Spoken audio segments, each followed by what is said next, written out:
maandamano hawakufaa kupoteza maisha. Na mimi nakubaliana na wapinzani wetu kabisa. Wale watu wanaowachangia pesa leo hawakuwa na budi kupoteza maisha yao sababu ya maandamano. Na kwenda kuwachangia pesa leo ni kama kucheza densi kwa kaburi zao. Sababu mwenye kusababisha maafa yale ni wewe ambaye ulitoa pesa zako ukamobilize watu waende wakafanya riots. Because let us be honest, Your Excellency, what they are doing today is tantamount to dancing on the graves of those who lost their lives in the riots,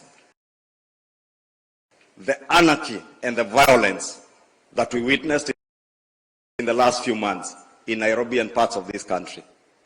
Because had you not sponsored those riots, had you not mobilized innocent young men and women to go and riot, to go loot, to go destroy property, maybe they would not have lost their lives. And I want to agree with them that those people who lost their lives need not have lost their lives. And we must engage. And Your Excellency, Waziri Aisha amekuambia uko na namba ya simu ya aliyekuwa waziri mkuu. Mimi sitaki umpigie simu. Na nilikuuliza tukiwa pale kichwa cha kati, usimpigie simu. Niliona amekuandikia kwa tweet uko na namba yake ya simu na unajua kwake. Hata sitaki uende kwake, na ukienda ukipewa kitu usikule.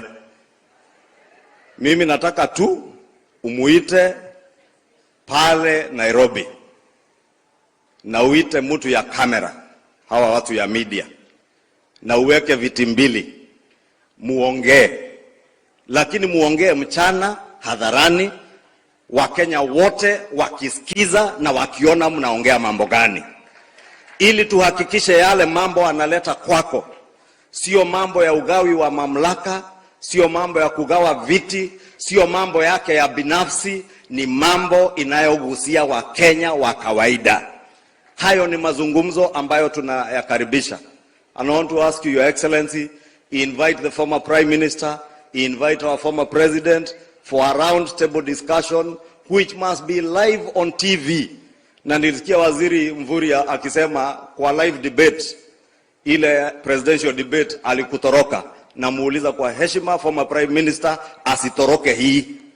Akuje mbele yako aambie Wakenya kama ni gharama ya maisha tunaongea, ni gharama ya maisha ya Wakenya wa kawaida. Wanataka wawe ndio mashahidi ya yale mambo anakuambia juu ya gharama ya maisha, ili na wewe umuonyeshe manifesto yako. Najua hajasoma kama Mama Beyu hapa. Ni kweli hawajasoma. Kama wangesoma wangejua leo hii baada ya mvua kunyesha, bei ya viazi, bei ya mboga, hata bei ya unga. Mheshimiwa Rais, unajua nimeoa kutoka Nyeri. Mama amenituma kununua unga juzi. Pakiti ya jogoo na pembe ambayo ilikuwa 234 nilinunua 198 shillings hapo supermarket Kikuyu. Na najua itaendelea kushuka bei. So mkizungumza, mkiwa live kwa TV, tuone mnaongea bei ya unga, bei ya chakula na mambo ya maendeleo ya hawa wananchi.